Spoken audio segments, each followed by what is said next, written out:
Banyak nanya nih. Gua host di sini. Oh ya, Dari kan udah record. Udah. Wow. nanti boleh dikat ya.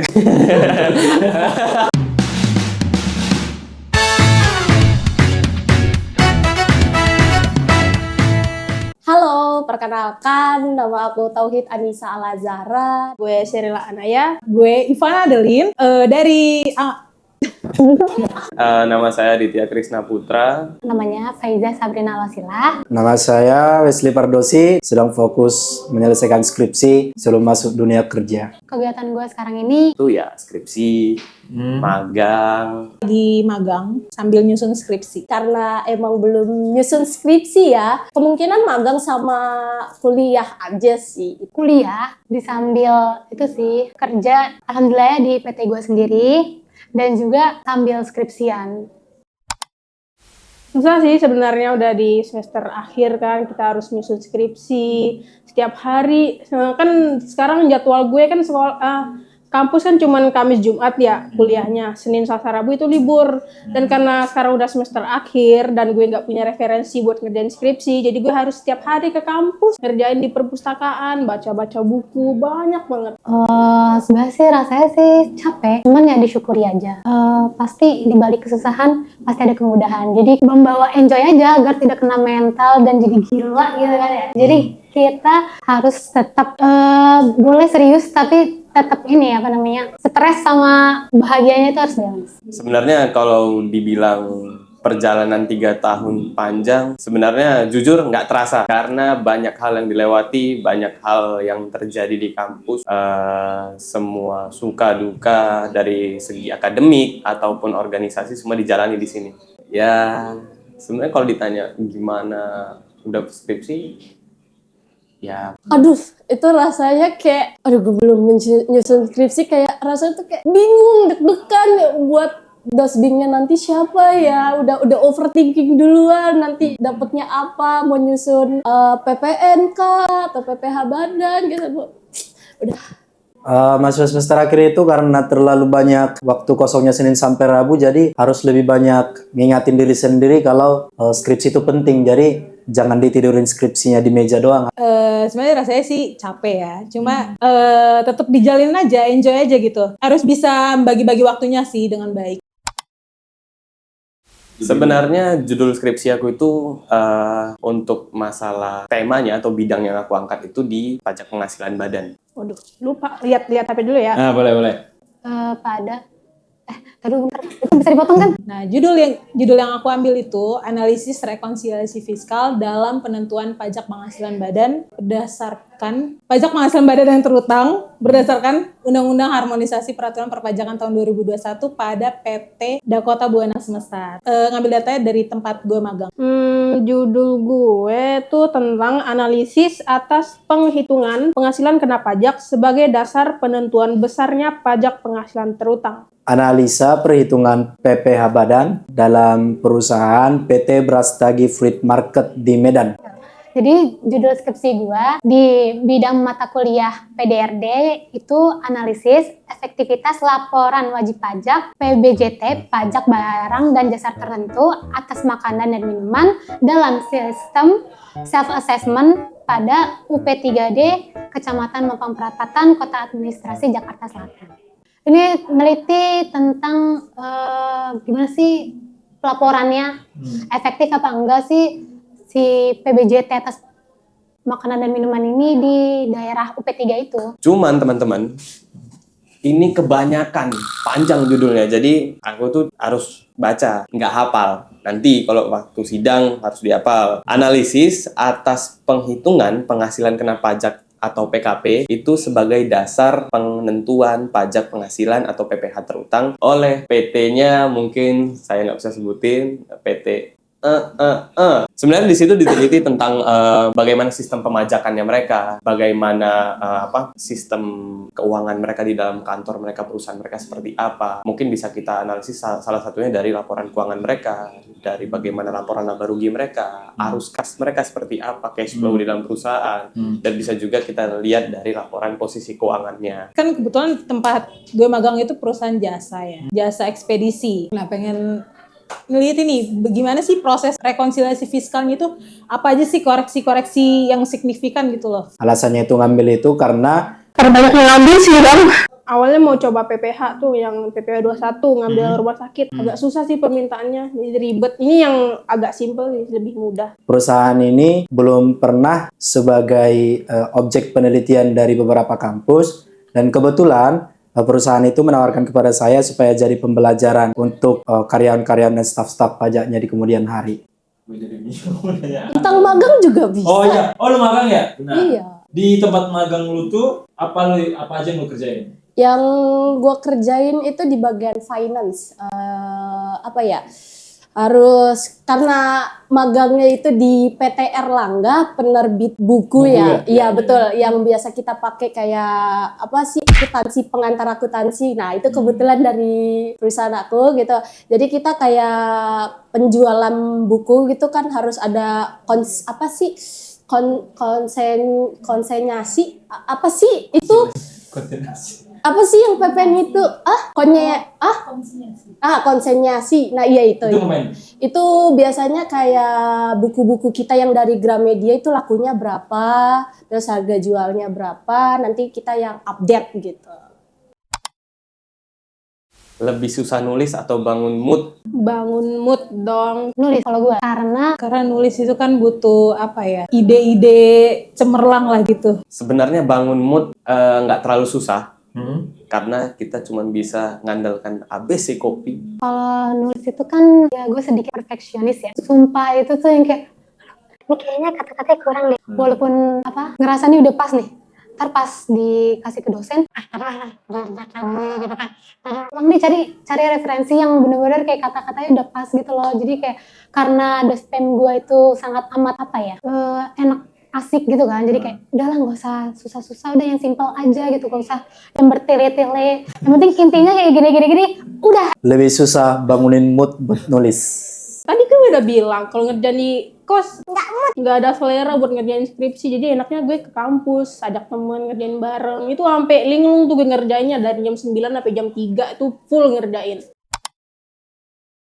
Moodnya itu paling sih gue Biasa nelfon mama, ngobrol-ngobrol sama mama. Kadang nanti mama tanya, maksudnya udah sampai mana, gimana progres. Ya biasa dikasih semangat sama mama. Pertama itu harus nyari kegiatan lain sebelum menulis. Dan pastinya gue ngerjainnya sambil denger lagu dong. Apalagi lagunya Cortez tuh yang Go.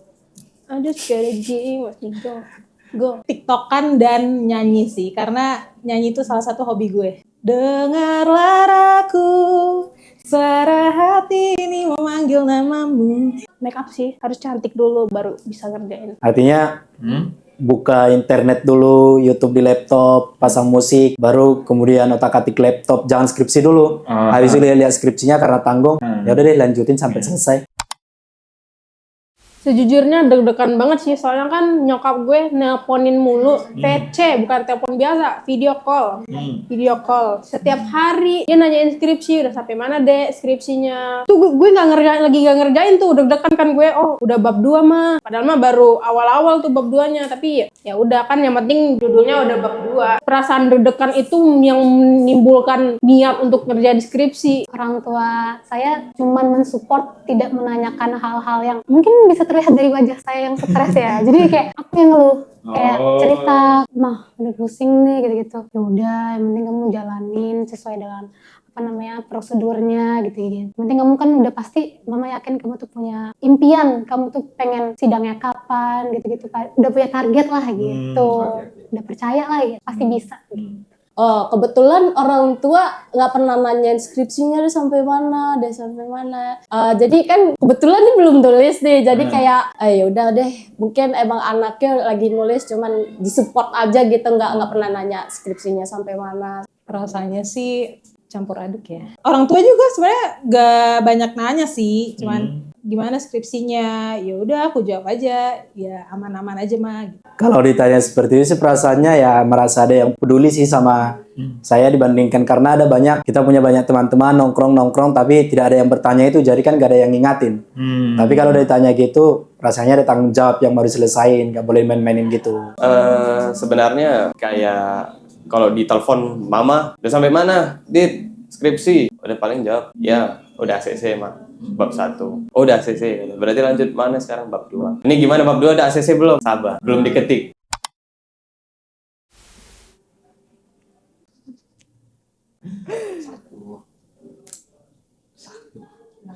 Enam mungkin. Rating kesusahan ya? Iya. Rating kesusahan, Ya, 1 tuh paling gampang, 10 tuh paling susah.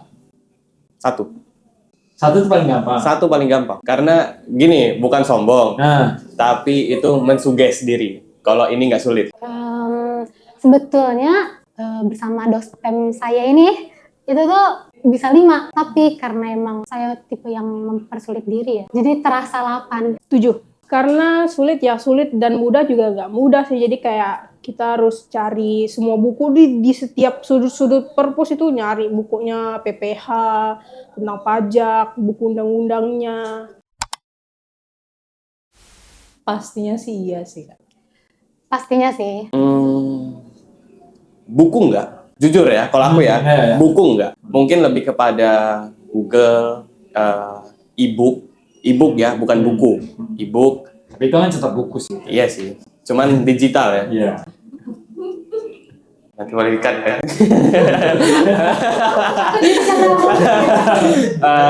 Karena emang literasi itu tuh baik ya untuk anak skripsi gitu kan. Jadi kayak apa aja deh dibaca deh, yang penting kayak masuk gitu kan di. Iya dong, nggak mungkin nggak pakai AI itu. Sulit sekarang. Lebih sering buka AI atau Google atau buku? Google dan AI. AI-nya apa? GPT pasti ya. Atau GPT, gini? Perplexity, Black Box, itu. Tapi kalau AI mungkin sangat amat lekat. AI itu sekarang itu kayak apa ya? Udah nggak bisa dipisahin. Karena AI itu cenderung lebih efektif daripada Google itu sendiri sebenarnya. Kalau menurut aku, karena kita nggak perlu masukin beberapa kata kunci, kita bisa masukin apa aja masalah kita, ntar dicariin. AI itu bisa ganti manusia nggak? AI itu bisa ganti manusia? Nggak bisa. Karena Mau gimana pun, mau secanggih apapun teknologi, manusia tetap nomor 1.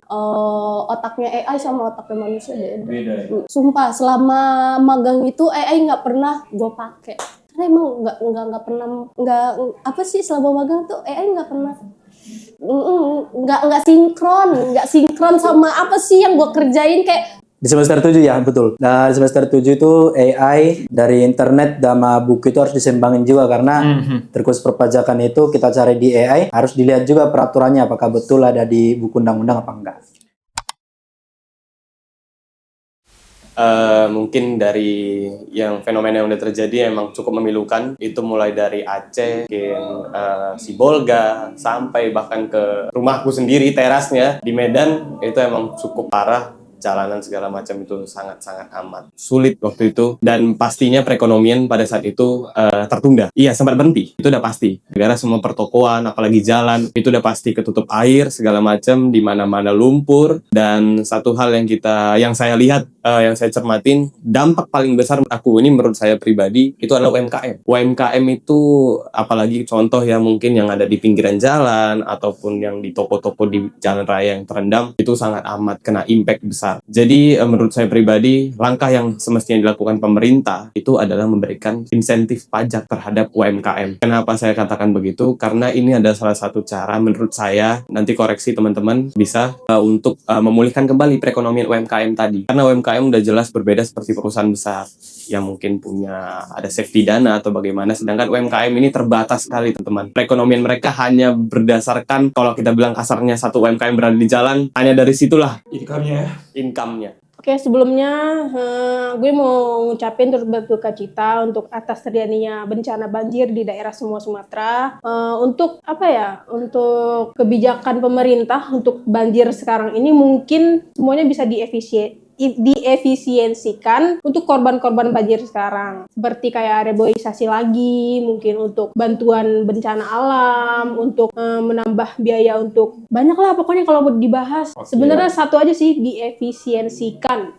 sebelumnya saya mengucapkan turut berduka yang sangat amat dalam atas terjadinya bencana alam yang tidak tahu siapa yang salah antara manusia, tapi kan kita tidak bisa menyalahkan Tuhan ya kan atas terjadinya bencana tersebut. Tidak ada kata lagi yang tidak bisa berkata-kata lagi, sedih banget, gak tahu rasanya seperti apa, tapi yakin kita bisa bangkit bersama. Untuk kebijakan dalam pemerintah kan, apalagi kan kemanusiaan di Indonesia ini kan cukup besar ya, jadi banyak orang-orang yang berdonasi maupun dalam bentuk uang ataupun barang gitu kan, terutama orang-orang yang ingin dalam penyerahan barang kan itu kan terkena PPN, apalagi dalam sektor obat, makanan, terus alat medis gitu kan, kalau beli ataupun pengiriman itu kan ada PPN-nya gitu kan, jadi mungkin itu dapat bisa dimasukkan di insentif PPN dalam pengenaan penyerahan barang. Kebijakannya sejujurnya sih turut berduka ya atas bencana yang terjadi di Pulau Sumatera, terutama di Aceh, di Medan, sangat turut berduka, sedih sih dengar beritanya juga gitu. Kebijakan pemerintah kalau untuk pelaporan pajak kan kalau misalnya telat kan bakal dikenakan sanksi ya. Tolonglah untuk pemerintah gitu, kayak kan lagi bencana nih ya, jangan dikenain sanksi gitu, dihapusin sanksi administrasinya dalam adanya bencana ini, semisal pelaporan SPT atau pelaporan SPT PPN, SPT PPH gitu, tolong sanksinya dihapuskan. Kalau menurut saya itu kebijakan yang penting dilakukan terkait perpajakan untuk menangani bencana di Sumatera itu sebenarnya tidak perlu diubah lagi dengan kebijakan yang sudah ada, tidak perlu ada ditambah atau dikurang.